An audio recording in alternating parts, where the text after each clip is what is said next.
ये त्रिभुज जो आप देख रहे हैं ये एक समत्रिभुज है और इसे समत्रिभुज इसलिए कहते हैं क्योंकि यहाँ एक 90 डिग्री का कोण है।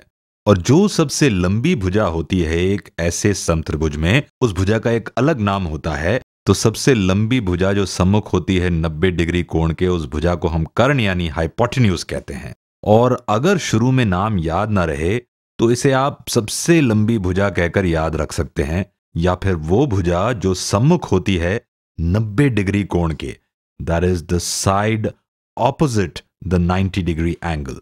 आज के इस वीडियो में हम बात करेंगे समत्रिभुज के एक विशेष संबंध की, और ये सिर्फ समत्रिभुज तक ही सीमित होता है। और आज हम ये भी सिद्ध करेंगे कि ये विशेष संबंध एक समत्रिभुज की भुजाओं की लंबाइयों के बीच में होता है। तो मान लेते हैं कि लंबाई है AC, यानी ये बड़ा A और बड़ा C, और इस लंबाई को कहते हैं छोटा a। और मान लेते हैं कि यहां लंबाई BC की है छोटा b। बड़े शब्द हैं बिंदुओं के लिए और छोटे शब्द हैं लंबाइयों के लिए। और मान लेते हैं कि कर्ण की लंबाई यानी AB की लंबाई है छोटा c। अब देखते हैं कि क्या A, B और C के बीच कोई संबंध है। और ऐसा करने के लिए हम C और कर्ण के बीच एक रेखा या रेखाखंड खींचेंगे, और हम इसे इस प्रकार से खींचेंगे कि यहां पर एक समकोण निर्मित हो। और ये हम हमेशा कर सकते हैं। और इस बिंदु को यहां पर हम बड़ा D कहते हैं। अब आप सोच रहे होंगे कि हम ये हमेशा कैसे कर सकते हैं। हम अपनी कल्पना द्वारा इस पूरे त्रिभुज को रोटेट कर सकते हैं। हो सकता है कि ये मुश्किल हो आपके लिए, तो चलिए हम आपको एक नए त्रिभुज द्वारा समझाते हैं। तो ये देखिए, अब हमने इस त्रिभुज को घुमा दिया है और हमारा कर्ण अब यहां पर है। और इस त्रिभुज में यहां है बिंदु B और यहां है बिंदु A, यानी इस त्रिभुज को पूरी तरह से घुमा दिया है हमने। यहां है बिंदु C। अब अगर आप यहां बिंदु C से एक पत्थर गिराते हैं एक डोरी से बांधकर, तो वो सीधा यहां कर्ण पर गिरेगा 90 डिग्री के एंगल पर। और इसी तरह से हमने यहां पर भी स्थापित किया है रेखाखंड CD और ये बिंदु D। और ऐसा हमने इसलिए किया ताकि हम समरूप त्रिभुजों के बीच में परस्पर संबंध को दर्शा सकें, क्योंकि अब हमारे पास 3 त्रिभुज हैं। एक है त्रिभुज ADC, फिर ये त्रिभुज DBC और हमारा पहला मूल त्रिभुज ABC। अब हम इनके बीच की समरूपता को सिद्ध करने की कोशिश करेंगे। पहले हम आपको दिखाएंगे कि त्रिभुज ADC समरूप है मूल त्रिभुज के, क्योंकि दोनों में एक समकोण है।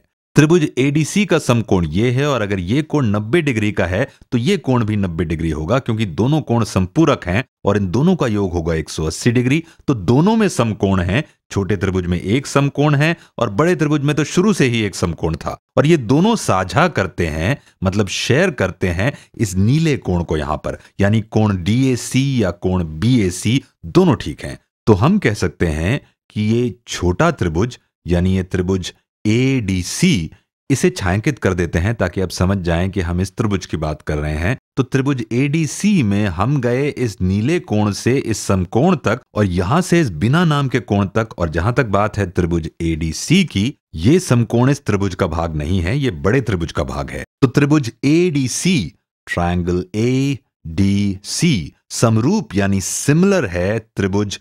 इस बार भी हम शुरू करेंगे नीले कोण से यानी A से। फिर हम गए थे इस समकोण पर, तो यहां भी हम समकोण ही लेंगे। तो ये हुआ त्रिभुज ACB, ट्रायंगल ACB। ये दोनों समरूप हैं, इसलिए हम इनकी भुजाओं के अनुपातों के बीच में संबंध स्थापित कर सकते हैं। उदाहरण के लिए हम जानते हैं कि व्यापक तौर पर समरूप त्रिभुजों में संगत भुजाओं का अनुपात अचर होता है। तो अब हम लेते हैं कर्ण का अनुपात इस छोटे त्रिभुज में।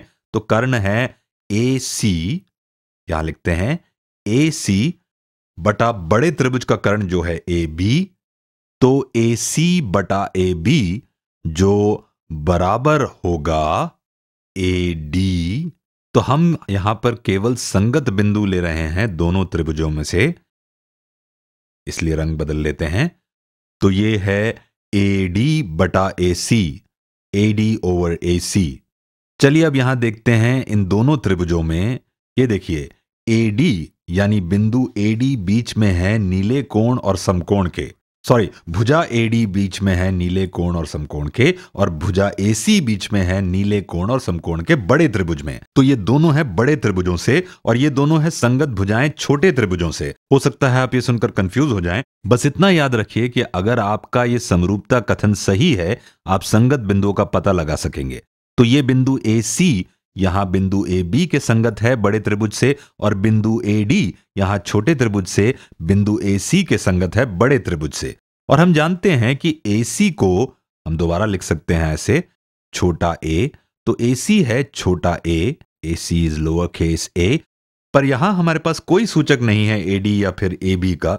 ओह सॉरी, गलती हो गई, सूचक है हमारे पास ए बी के लिए और वो है छोटा सी, लेकिन हमारे पास कोई सूचक नहीं है ए डी के लिए। तो चलिए इसे अंकित कर देते हैं और ए डी को अंकित करते हैं लोअर केस डी। तो लोअर केस डी निरूपित करता है इस भाग को यहां पर, सी निरूपित करता है इस पूरे भाग को यहां पर, और डी बी इस लंबाई को नाम देते हैं ई, तो इससे हमें सुविधा हो जाएगी।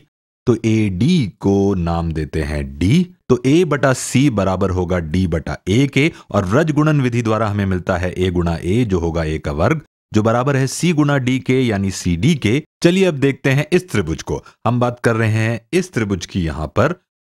तो यहां भी एक समकोण है और यहां बड़े त्रिभुज में भी एक समकोण है, और ये दोनों साझा करते हैं इस कोण को यहां पर, और कोण कोण समरूपता द्वारा ये दोनों त्रिभुज समरूप हैं। तो हम कह सकते हैं कि त्रिभुज बी डी सी, यानी हम गुलाबी से समकोण और वहां से अनलेबल्ड कोण तक गए, तो त्रिभुज B D C, triangle B D C समरूप है त्रिभुज। अब हम चलते हैं बड़े त्रिभुज पर और शुरू करते हैं गुलाबी कोण बी से, फिर जाते हैं समकोण सी पर और फिर ए, यानी त्रिभुज बी सी ए, मतलब गुलाबी कोण से समकोण और वहां से इस अनलेबल्ड कोण तक। आपको याद होगा हमने इसे नीले रंग से अंकित किया था। अब हम इनके बीच के संबंध को स्थापित करते हैं। हम कह सकते हैं कि अनुपात छोटे त्रिभुज का, तो भुजा बी सी बटा बी ए, बी सी ओवर बी ए। एक बार फिर हम दोनों त्रिभुजों के कर्ण को ले रहे हैं, तो बी सी बटा बी ए बराबर होगा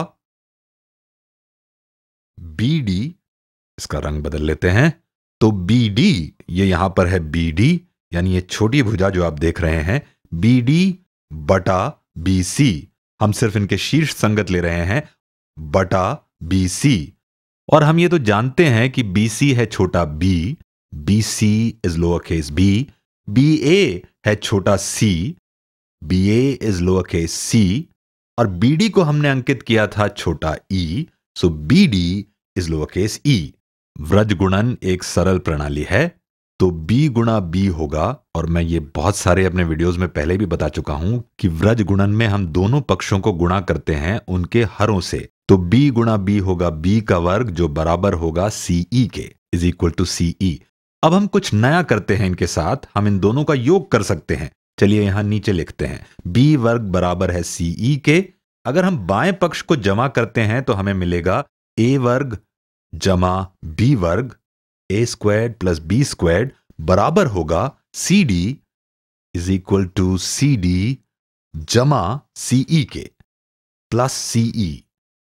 अब यहां C है दोनों पदों में, तो गुणनखंड द्वारा हम C को बाहर करते हैं। अब ये बराबर होगा, हम C को बाहर करते हैं तो ये बराबर होगा C गुणा D जमा E, C times D plus E। Bracket बंद कर देते हैं। अब D जमा E क्या होगा? तो D की लंबाई है ये और E है ये, तो D जमा E भी C ही होगा, तो ये होगा C। तो C गुणा C भी बराबर होगा C वर्ग के। अब हम देख सकते हैं इनके बीच का संबंध, तो A वर्ग जमा B वर्ग बराबर होगा C वर्ग के। इसे दोबारा लिखते हैं यहां पर A स्क्वायर, पर मैं पहले इसको दूसरे रंग में लिख लेता हूं ताकि आपको किसी तरह की कोई कंफ्यूजन ना हो। और अब हमने स्थापित कर लिया है कि A वर्ग जमा B वर्ग बराबर होगा C वर्ग के। और यह सिर्फ अब सम त्रिभुज पर ही लागू नहीं है, यह किसी भी दो सम त्रिभुजों पर लागू होगा। तो अब हमने यह स्थापित कर दिया है कि सम त्रिभुज की प्रत्येक भुजा के वर्ग का योग बराबर होगा कर्ण के वर्ग से। और शायद यह सबसे अहम और प्रसिद्ध प्रमेय है गणित का, जिसे पाइथागोरस कहते हैं, जबकि यह स्पष्ट नहीं है कि पाइथागोरस ने ही इसे सबसे पहले स्थापित किया था, पर फिर भी इसे पाइथागोरस थ्योरम ही कहते हैं। पाइथागोरस प्रमेय वास्तव में इसका बहुत ही अहम स्थान है, सिर्फ ज्यामिति यानी जियोमेट्री में ही नहीं बल्कि त्रिकोणमिति यानी ट्रिग्नोमेट्री में भी इसकी अहम भूमिका है। और ये बहुत उपयोगी भी है। अगर हम एक समकोण की दो भुजाओं का योग जानते हैं तो हम उसकी तीसरी भुजा का योग भी ज्ञात कर सकते हैं।